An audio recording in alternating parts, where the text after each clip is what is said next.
Nanti kalau yang lain datang di upload saja ya Mas. Oke, seperti yang saya sampaikan tadi di awal, tadi pagi itu Mas Rek, salam dulu ya. Assalamualaikum warahmatullahi wabarakatuh. Waalaikumsalam warahmatullahi wabarakatuh. Oke, khusus kelompok 2, saya memfollow up video yang sudah kalian kirimkan. Ini kan harusnya jadwal ujiannya itu sebelum UAS ya.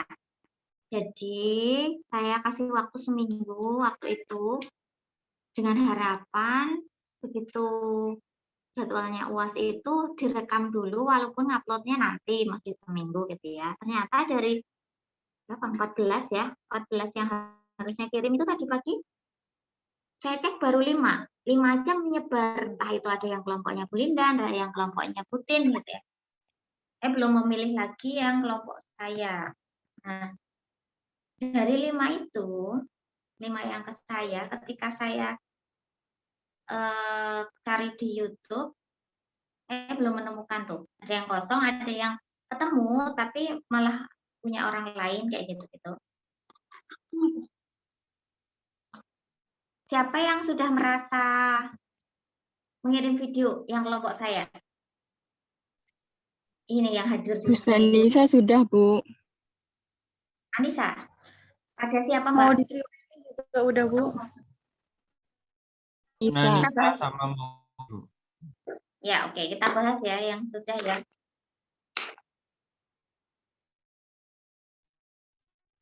Buat yang ada linknya kasih ke aku, ntar aku share screen.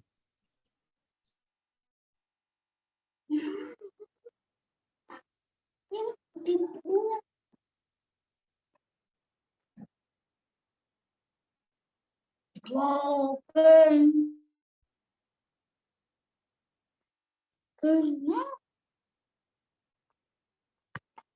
ya, oke. Kita bahas yang sudah kirim ya, 2 orang yang sudah kirim ke saya.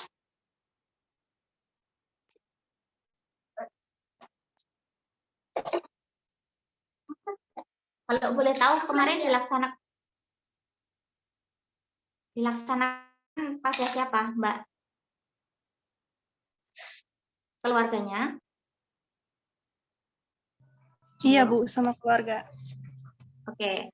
Apa yang disampaikan Mbak Maudi kepada ibunya ya? Apakah Iya, Bu, benar. Sama Ibu. Penekanannya gimana? Penekanan, saya cuma ngelakuin penyuluhan aja, Bu, lewat PPT, Bu. Di-upload ke YouTube nggak? Iya kan? Iya, di-upload ke YouTube. Oke. Titik tekan pada penyuluhan Mbak Maudi apa ke ibunya? Itu, Bu.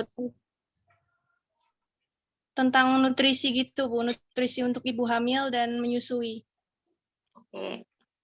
Jadi karena respondennya itu audiensnya mungkin sedang tidak menyusui ya, jadi kayak ngambang ya, karena di persepsi awal di persepsi nggak Mbak, misalnya ibu kemarin ketika menyusui punya adik, mungkin punya adik, Maudi punya adik nggak? Halo Maudi. Pada saat ibunya menyusui terakhir, itu makanan apa saja yang dikonsumsi? Misalnya ini juga untuk catatan bagi yang belum mengirimkan ya. Jadi di awal itu sebaiknya ada persepsi dulu. Jadi menyamakan prior knowledge-nya. Prior knowledge itu apa? Pengetahuan dasar yang diterapkan sehari-hari. Misalnya, ini kan kalau nanti Mbak Mega kan belum ya ketemu sampel pada ibu yang menyusui beneran. Berarti ditanyakan, Ibu, ini kan lagi menyusui ya, biasanya Ibu makan apa saja?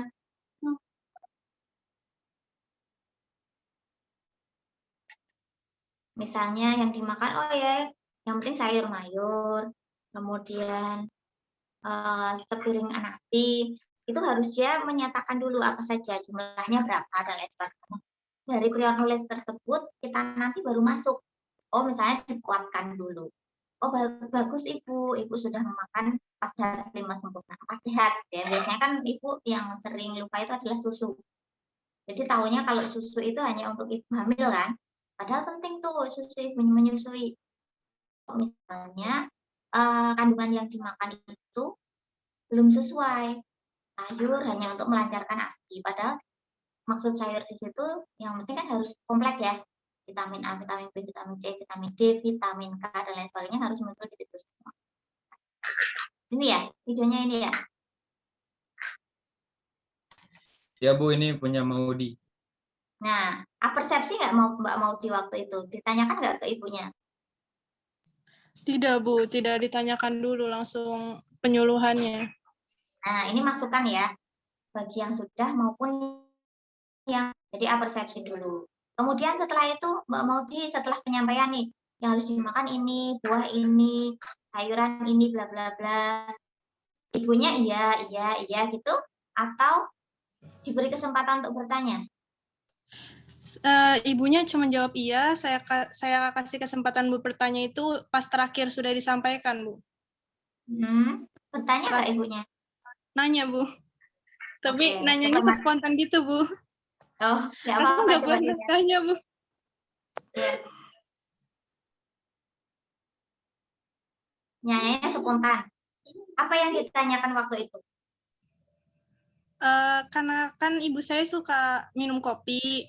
Kan kalau Ya. untuk ibu hamil tidak boleh terlalu banyak minum kopi. Jadi ibu saya nanya, apakah boleh minum kopi? Saya bilang boleh, tapi dikurangi aja dulu, Bu. Karena kalau untuk menghilangkan rada susah, Bu. Nah, betul. Jangan ditiadakan, tapi dikurangi karena kafein bagi ibu hamil itu sebenarnya juga berfungsi dalam kadaran 2 mg per hari. Nanti berarti harus takar ya. Kafeinnya loh ya, bukan ampasnya loh, bukan jumlahnya, kadar kafeinnya. Jadi 2 mg per hari itu pada kondisi ibu yang tekanan darah rendah, kan kerja jantung sehingga tekanan darahnya bisa stabil. Jadi gitu-gitu, benar jawabannya, tapi alasannya yang kurang tepat ya Mbak. Yang seperti itu. Kemudian Mbak ya, Mbak lakukan tanya ulang nggak? Jadi kan untuk mengetahui kepahamannya tidak hanya diberi kesempatan bertanya, tapi ditanya ulang. Tadi Ibu yang saya sampaikan apa saja bla bla bla gitu ditanya nggak? Mbak Maudi yang tanya. Tidak, Bu. Tidak keingetan buat nanya lagi. Nah, itu adalah respon untuk memfeedback sejauh mana materi kita itu diserap. Ya kan kadang kita lupa untuk itu ya, karena mungkin durasi, karena mungkin kayaknya ibunya manggut-manggut gitu ya, paham kayaknya gitu kan. Cuma apakah manggut-manggutnya itu paham beneran paham? Wis landang lah, aku gelar masak ini gitu misalnya, dan cepet dan rampung. Jadi ditanya,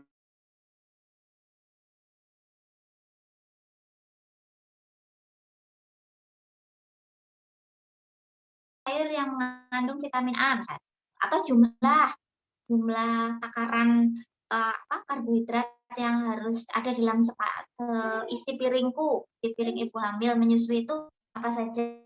Nah, itu ditanya. Ya. Jadi itu namanya mengevaluasi sejauh mana pemahaman pasien terhadap isi materi yang kita sampaikan. Yang sudah mengirimkan video ke saya, apakah seperti itu?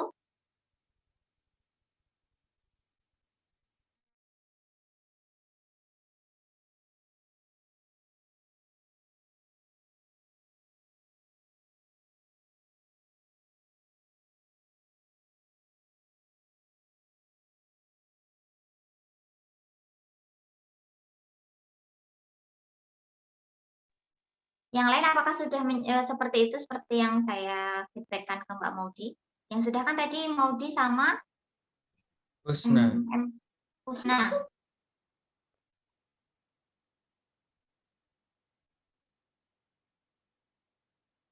Apakah seperti itu sudah sesuai masukan saya? Belum, Bu. Jadi tambahan bagi yang belum ya, titik tekankan pada tips tadi. Sebenarnya kalau Anda lihat di SAP, ini kan prosedur dasar SAP. Di SAP itu kalau Anda sudah belajar Penkes kan syarat-syaratnya itu. Ya. Saya tunggu responnya. Tentunya berbeda ya nilainya. Karena yang pertama mungkin tidak sempurna, tetapi sudah lebih dulu kirim. Nah, yang terakhir karena sudah dikasih feedback tetapi telat, nanti tetap lihat ya, ada perbandingannya sendiri-sendiri ya, komposisi nilainya. Yang terakhir pasti lebih bagus karena sudah dibahas kan, dan ada perbaikan. Tapi agak telat, bukan telat sih ya sebenarnya, agak tidak gercep lah, gitu ya. Nanti komposisinya kita bandingkan. Terlambat kapan? Paling lambat kapan? Besok, Bu. Besok. Mas Giriandra ini bukan kelompok saya kan? Kelompok 2, Bu, kelompok 2. Oh, kamu udah kirim belum, Ndra?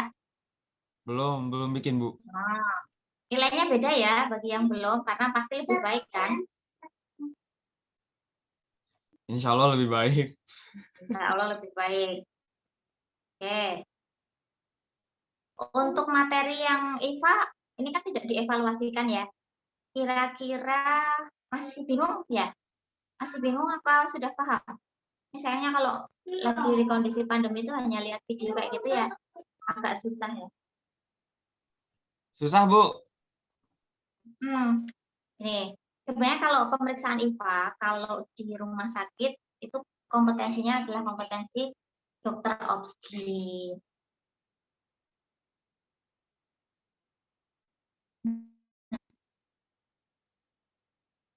Bentar ya Mas, ini ada gangguan mau HP-nya mau dipakai. Sebentar. Walaupun yang menyampaikan itu adalah dokter obstetrik, itu harus mengetahui karena bisa jadi di lapangan, di puskesmas, dan mungkin ke depannya kan banyak lembaga yang misalnya kayak Rotary Club dan lain sebagainya. Ternyata Anda masuk di sebuah yayasan kesehatan seperti itu, dan silahkan tetap harus paham langkah-langkah yang biasa dilakukan, terutama prinsip sterilnya ya. Kalau IVA, saya yang IVA kan ya? Materi saya IVA kan ya? Iya, Bu. Jadi kalau IVA itu dilakukan pada ibu yang itu harus ibu wanita yang secara seksual dia sudah pernah hubungan seksual ya, mungkin bisa jadi Anda belum menikah tetapi kan sudah aktif secara seksual, who knows, siapa yang tahu gitu kan. Nah,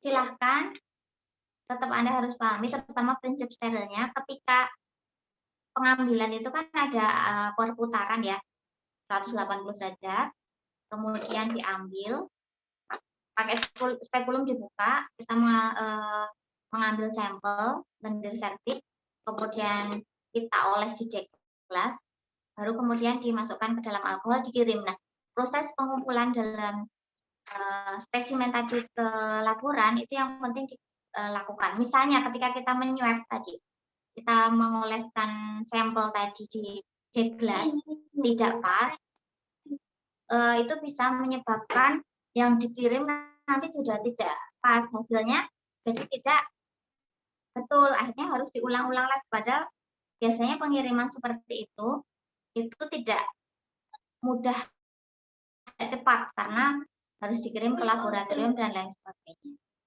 Itu ya. Yang sering gagal di IVA itu kalau ujian offline itu biasanya teknik steril sama cara membuka spekulum. Teknik sterilitas ketika membuka spekulum kan tangan kiri, tangan kanan tetap harus on karena harus memegang spatula airnya dan lain. Itu harus teknik. Justru kita memasukkan kuman ke dalam saluran kemaluan si ibu. Ya, mungkin itu yang bisa saya sampaikan. Terima kasih sudah random post Zoom dengan saya sampai jam segini. Ini saya masih nge-Zoom sama kelas A ini. Gara-gara kita banyak. Terima kasih atas kerjasamanya ya. Nggak apa-apa, ini cuma sebentar saja karena juga materinya belum banyak yang di-upload ya. Ya, Bu. Selamat istirahat. Nggak mudik kan semuanya? Tidak, Iya. Ibu, tidak mudik. Ya, Permisi, Ibu mau tanya. apa? Itu yang udah ngerjain direvisi lagi atau enggak, Bu? Nggak usah. Terima kasih ya, Bu. Mau merevisi, nggak apa-apa kalau Anda oh saya nggak puas dengan nilai saya mau merevisi. Tapi kalau revisi jadinya tanggalnya sama, Bu, sama yang baru ngerjain sekarang. Iya. Kalau ngirimnya di Skalsa. Iya. Gimana? Jadi boleh revisi, boleh enggak ya, Bu? Boleh. Kalau bagi yang ingin menginginkan nilai perbaikan, boleh revisi. Dengan tidak ada penambahan waktu ya. Iya, Bu. Terima kasih, Bu. Terima kasih. Saya izin dulu untuk menuju Zoom yang lainnya. Assalamualaikum warahmatullahi wabarakatuh. Waalaikumsalam warahmatullahi wabarakatuh. Assalamualaikum warahmatullahi wabarakatuh. Mas, nanti link